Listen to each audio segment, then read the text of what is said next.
Hello friends, मैं हूं खुशबू और मेरी इस चैनल आओ लौट चली बचपन की ओर में आपका स्वागत है।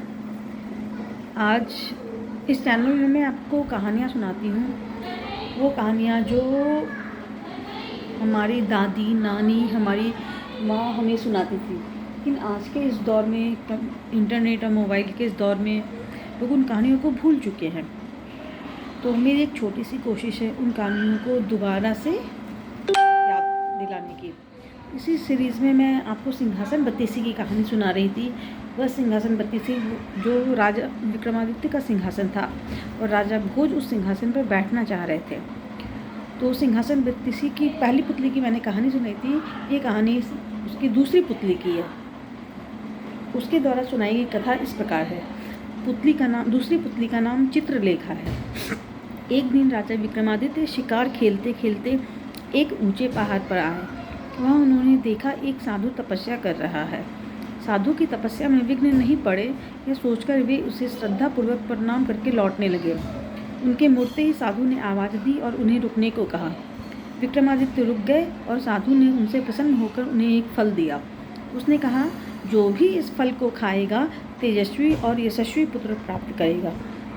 फल प्राप्त कर जब वे लौट रहे थे तो उनकी नज़र एक तेजी से दौड़ती महिला पर पड़ी। दौड़ते दौड़ते एक कुएं के पास आई और छलांग लगाने को उद्यत हुई। विक्रम ने उसे थाम लिया और इस प्रकार आत्महत्या करने का कारण जानना चाहा। महिला ने बताया कि उसकी कई लड़कियां हैं पर पुत्र एक भी नहीं। चूँकि हर बार लड़की ही जन्मती है, इसीलिए उसका पति उससे नाराज है और गाली गलौज और मारपीट करता है।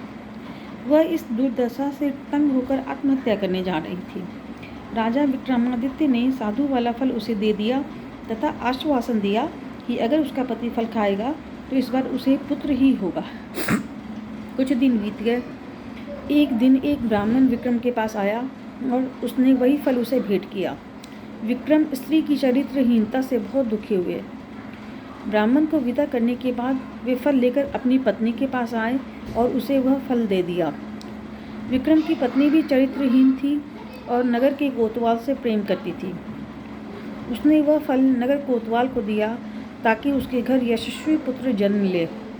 नगर कोतवाल एक वैश्या के प्रेम में पागल था और उसने वह फल उस वैश्या को दे दिया। वैश्या ने सोचा कि वैश्या का पुत्र लाख यशस्वी हो तो भी उसे सामाजिक प्रतिष्ठा नहीं प्राप्त हो सकती है।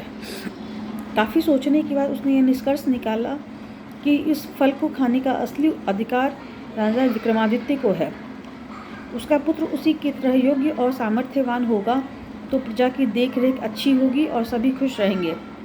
यही सोचकर उसने विक्रमादित्य को वह फल दे दिया। फल को देखकर विक्रमादित्य ठगे से रह गए।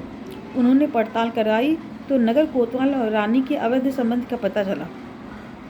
वे इतने दुखी और खिन्न हो गए कि राज्य को ज्यों का त्यों छोड़कर वन चले गए और कठिन तपस्या करने लगे।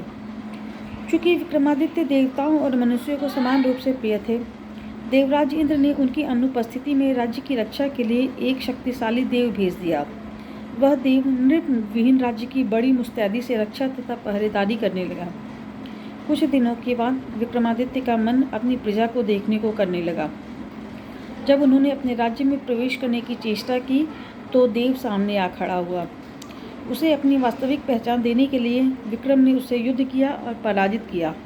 पराजित देव मान गया कि उसे हराने वाले विक्रमादित्य ही हैं और उसने उन्हें बताया कि उनका एक पिछले जन्म का शत्रु यहाँ आ पहुँचा है और सिद्धि कर रहा है।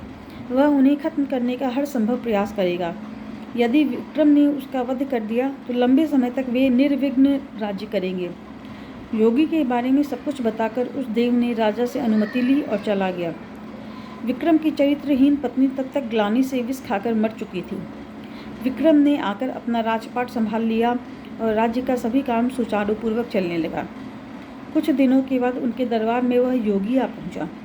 उसने विक्रम को एक ऐसा फल दिया जिसे काटने पर एक कीमती लाल निकला। पारितोषिक के बदले उसने विक्रम से उनकी सहायता की कामना की। विक्रम सहर्ष तैयार हो गए और उसके साथ चल पड़े। वे दोनों शमशान पहुँचे तो योगी ने बताया कि एक पेड़ पर बेताल अटक रहा है और एक सिद्धि के लिए उसे बेताल की आवश्यकता है। उसने विक्रम से अनुरोध किया कि वे बेताल को उतारकर उसके पास ले आए। विक्रम उस पेड़ से बेताल को उतारकर कंधे पर लाद कर लाने की कोशिश करने लगे। बेताल बार बार उनकी असावधानी का फ़ायदा उठाकर उड़ जाता और पेड़ पर लटक जाता। ऐसा 24 बार हुआ। हर बार बेताल रास्ते में विक्रम को एक कहानी सुनाता। 25वीं बार बेताल ने विक्रम को बताया कि जिस योगी ने उसे लाने भेजा है वह दुष्ट और धोखेबाज है। उसकी तांत्रिक सिद्धि की आज समाप्ति है तथा आज वह विक्रम की बलि दे देगा। जब विक्रम देवी के सामने सर झुकाएगा तब राजा की बलि से ही उसकी सिद्धि पूरी हो सकती है। विक्रम को तुरंत इंद्र के देव की चेतावनी याद आई। उन्होंने बेताल को धन्यवाद दिया और उसे लादकर योगी के पास आए। योगी उसे देखकर अत्यंत हर्षित हुआ और विक्रम से देवी के चरणों में सिर झुकाने को कहा। विक्रम ने योगी को सर झुकाने की विधि बतलाने को कहा। ज्यों ही योगी ने अपना सर देवी चरणों में झुकाया कि विक्रम ने तलवार से उसकी गर्दन काट दी। देवी बलि पाकर प्रसन्न हुई और उन्होंने विक्रम को 2 बेताल सेवक दिए। उन्होंने कहा कि स्मरण करते ही ये दोनों बेताल विक्रम की सेवा में उपस्थित हो जाएंगे। विक्रम देवी का आशीष पाकर आनंदपूर्वक वापस महल लौटे। ये कहानी सुनाकर दूसरी पुतली ने पूछा कि हे राजा भोज, क्या आप राजा विक्रमादित्य की तरह प्रतापी साहसी हैं? अगर आप उनकी तरह साहसी और वीर हैं तभी आप इस सिंहासन पर बैठिए, अन्यथा नहीं। आशा है आपको ये कहानी पसंद आई होगी। अगर आपको ये कहानी पसंद आई तो प्लीज़ मेरे इस चैनल को लाइक, सब्सक्राइब और शेयर कीजिए। साथ ही बेल आइकन दबाना नहीं भूलिएगा ताकि मैं जब भी अपनी नई वीडियो डालूँ तो उसकी नोटिफिकेशन आप तक पहुँच जाए। धन्यवाद। Thanks for watching.